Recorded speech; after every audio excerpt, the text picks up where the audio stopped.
What's up, y'all? We back once again to dive a little bit deeper, to wake up from the spell. So I have some clips that I believe will help us see through the manipulation a little bit better, to help us understand the paper genocide. So, as usual, we analyze the timeline. We've done it in Hispaniola. We've done it in Trinidad. Today we are in St. Lucia. We have seen the inconsistencies. We've seen it doesn't really make sense based on the time that we have, the time period, and the things that are going on. The wars, like I said before. Building railroads, cities, forts, transporting the military, the settlers. All of these things are going on while allegedly bringing millions of slaves from Africa and wiping out all of the inhabitants. We know that there was resistance, but with these clips, we're going to see even more of the resistance. And we're also going to see shipwrecks, mutinies, storms, hurricanes, volcanoes, all of these things going on at this period of time. So let's dive in. Then, one day we learned that the Caribs had gold. When asked where they found it, they claimed to have found it on a mountain on the northwest part of St. Lucia, quite possibly gold. They're always looking for gold. We were very distrustful at first, suspecting an ambush ploy. But for 16 men, the allure of undiscovered riches was too great to pass up. Greed overrode good judgment as they set off on their gold-finding mission in our only boat, no less. They're doing that to this day. Still stealing gold and silver and Following the cobalt disappearances, and enslaving the once peoples of the friendly lands. Caribs abruptly stopped visiting our settlement, leaving us hungry and curious and forcing us to visit the Carib village. Upon arrival, the Carib men were nowhere in sight, but the women appeared to be preparing a feast. They refused us food, and so driven by starvation, we helped ourselves to as much as we could carry from their gardens. The next day, Ogramot, his father, and a group of Caribs visited us, bringing us roasted crab. They invited us to the village for more. I was very suspicious, but gave in when Ogramot promised me the hammocks I had been begging for. Carrying our guns, we left without hesitation, since the Caribs appeared unarmed except for one sword. And so began our arduous trek from Mola Sheikh to Ons de Sa. He could trick y'all too. The Caribs struck. Ogramot signaled the attack by embracing my comrade Alexander while his father struck him down. Then came a volley of arrows out of the wood where the rest of Ogramot's men lay in wait. Too late. We realized that we were trapped. Let's go to war.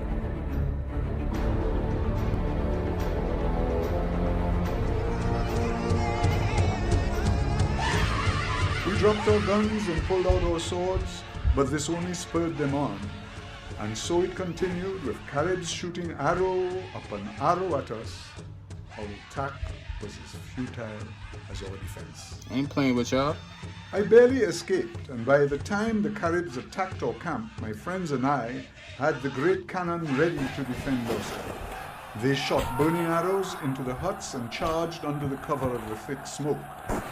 They killed 2 of us, but we managed to hide behind the cannon, which we fired into the crowd of Caribs, forcing them to retreat. For the whole week, the attacks continued every day for several hours. Every day that you get out of here.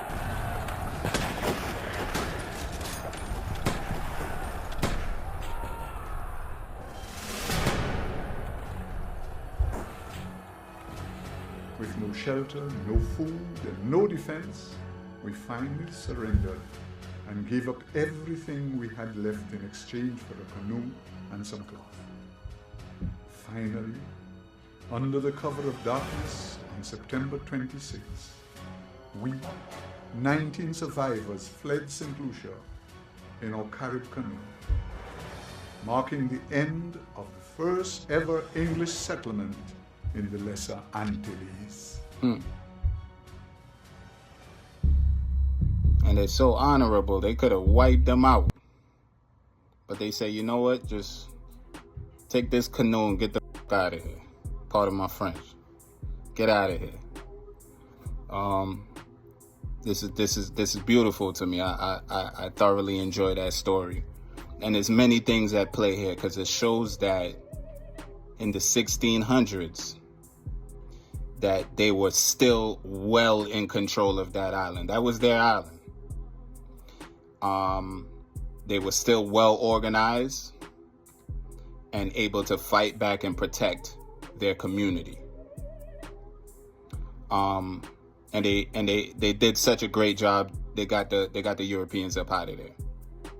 And we'll see in the next clip that I'm bringing on that the Europeans had to form a treaty amongst each other. And this is something that if we pay attention to on a global scale, this is something that they do all the time. They did it in the Americas. We have, the French and Indian wars and, and the British and whatnot. But when it's time, when it's needed, the British and the French will work together, or the Spanish and the French, or whoever it takes, whichever one of these Europeans, they will work together if needed to take control of the Indians, whoever the Indians are. And like I said before, Indian was a Spanish term, and I'm going to show a clip of that as well, for conquered peoples. Whoever they conquered, those were Indians. So we will see that moving forward. So let's check out the next one. In 1627, the King of England granted letters of patent to Jacques Earl of Calais, giving him ownership of all the Caribbean islands, including St. Lucia, Grenada, Martinique, and Barbados. Colonization was attempted, but not without Amerindian opposition. Constant battles between England, France, and the Caribs were wearing all three combatants down. So, in 1660, France and England struck up a temporary alliance to once and for all bring the Caribs of the Lesser Antilles under control.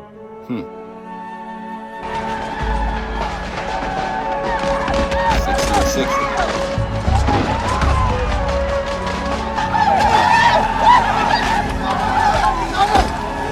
Still going strong. Two European superpowers have come together in alliance to finally take the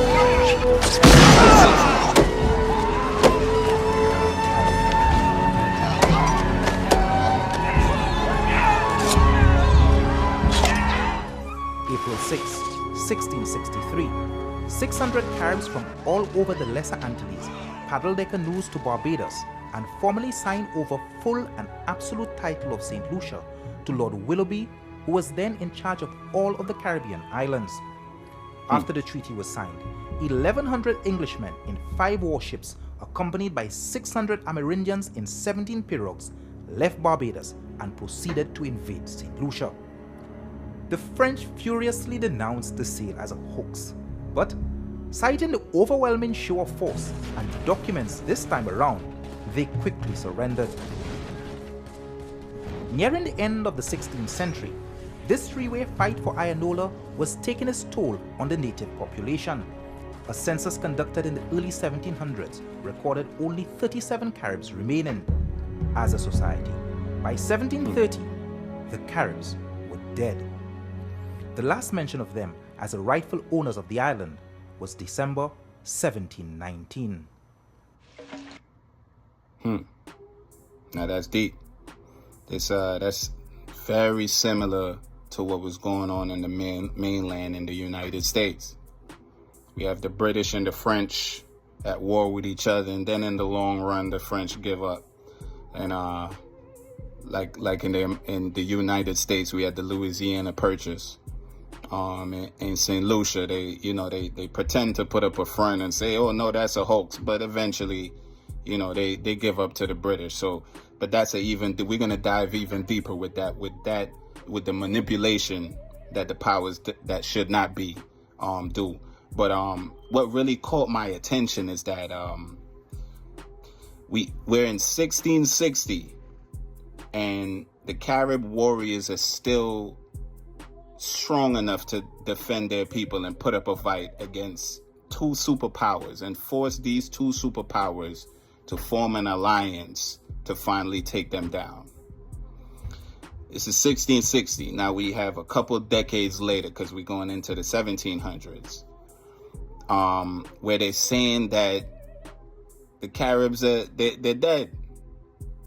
Now that doesn't make sense. Even when we have 1,100 Englishmen with 5 warships, and they were accompanied by 600 Amerindians.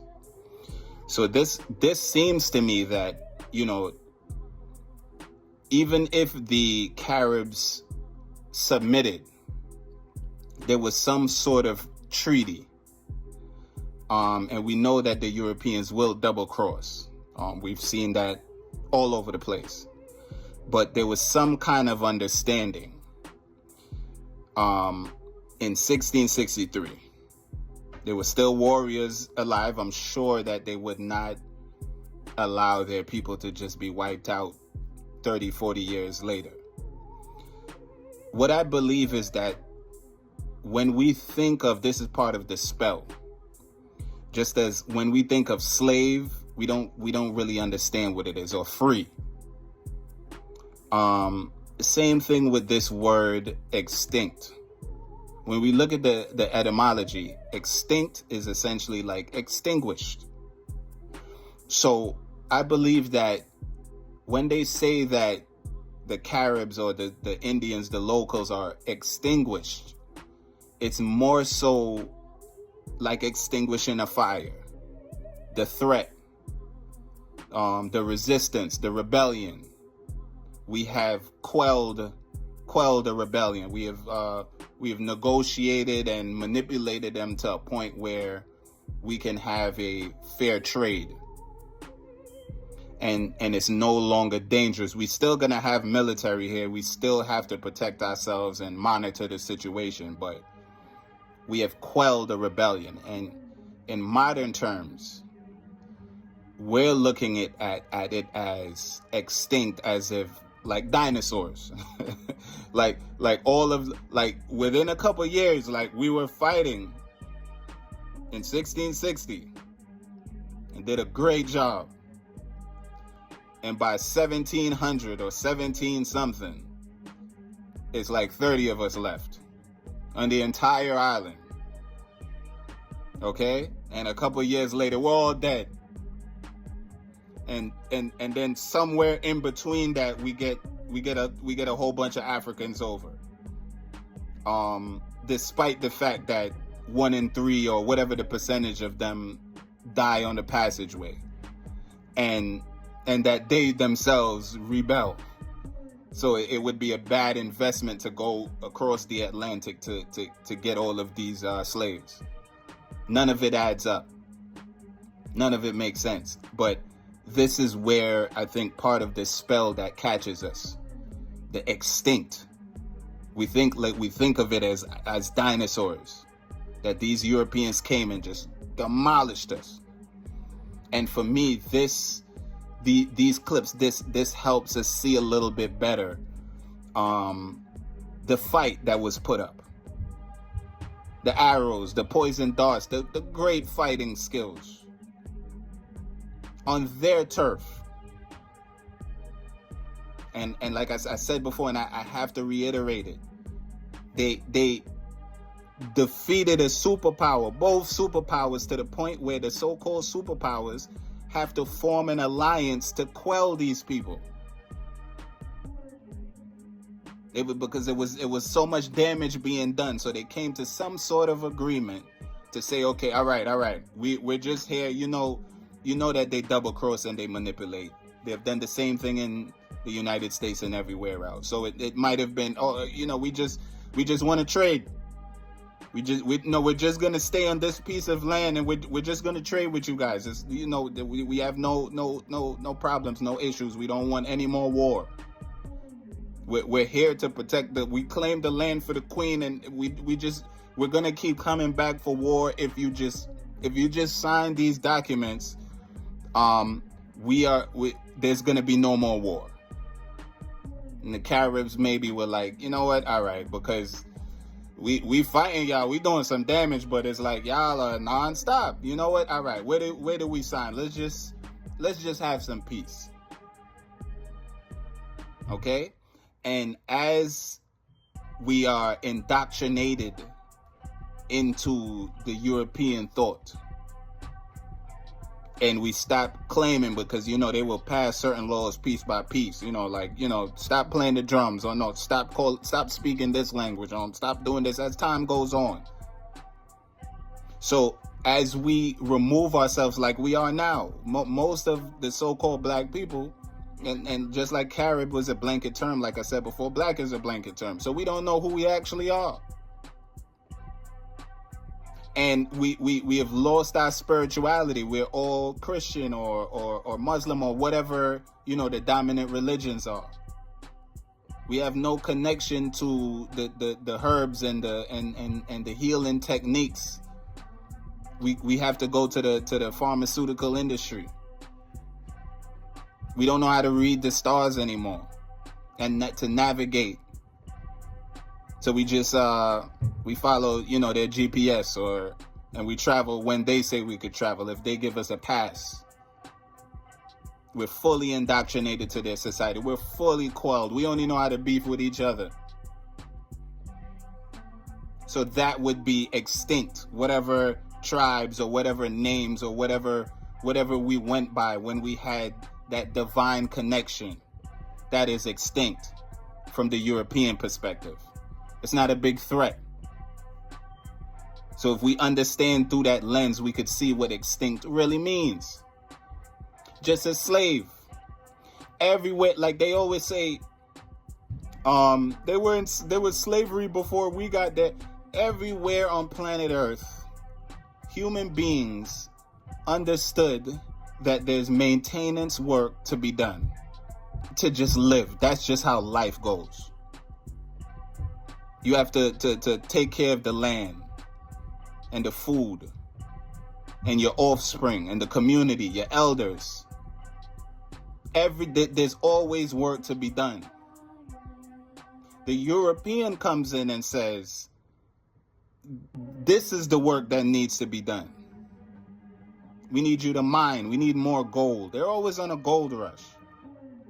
Whether it is for profit or it is to confiscate the land, because that's how they get settlers, and they will do a manipulation in their hometown, their country or whatever, and sell that to settlers. There's riches. This is a sociopathic nature where people would leave their homeland in droves to find riches in somebody else's homeland, and it's still being done to this day. It's a one-trick pony.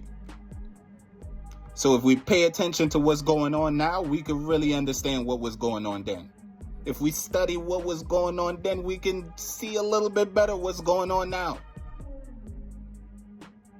So let's see through the spell. When we say we're free, are you free? Do we understand free and free labor? We're going to dive deeper into all of these things, but I just wanted to touch on that because I found that there's such important information just within those 2 short clips. Beautiful island of St. Lucia. And we're going to dive back in, because if we analyze the census and we analyze the population, we will question once again, where is the time? Where's the time period to get millions, or on each island, maybe tens of thousands and hundreds of thousands of slaves from Africa? And on top of that, it's well known that they were transporting slaves within the islands and from America. even in the same video where I took the clips from, they speak of when a slave comes from within the islands, they call them Creole. And when they come from Africa, allegedly they call them saltwater slaves. Now, I'm not denying that, maybe they had some that came from Africa. I'm not saying it never happened, but to think that the vast majority came from Africa and that all that were here, or the vast majority that were here, were wiped out, it's insanity. So we should be able to see a little better that they weren't wiped out in the way that we think they were, based on our understanding of the wording. Because remember, the majority of history that we understand is seen through a European's eyes, these like European historians. Just as if we're looking at the pharmaceutical industry or whatever it is, we're going to see that there's racism involved in all of these things. I was online the other day and I saw them talking about, the black women are disproportionately subjected to C-sections, and every couple months or years or even weeks and whatnot, we see different aspects of racism in all of these industries. Why would we think that history is exempt? The same thing goes for history, especially when it's seen through the eyes or written or documented by white Europeans. There is agenda in there. So if the agenda is paper genocide, they're all gonna tell a similar story. So we have to analyze these things for ourselves and look at the timeline for ourselves so we can have a better understanding. So we have to understand these words. Extinct is not, we're not dinosaurs. They did not come here and wipe us all out, as we can see. They might have extinguished the flame. But that's it for today, y'all, because, I got to give myself time, to dive in a little bit more, because there's so much deeper to go. So anyway, peace, y'all.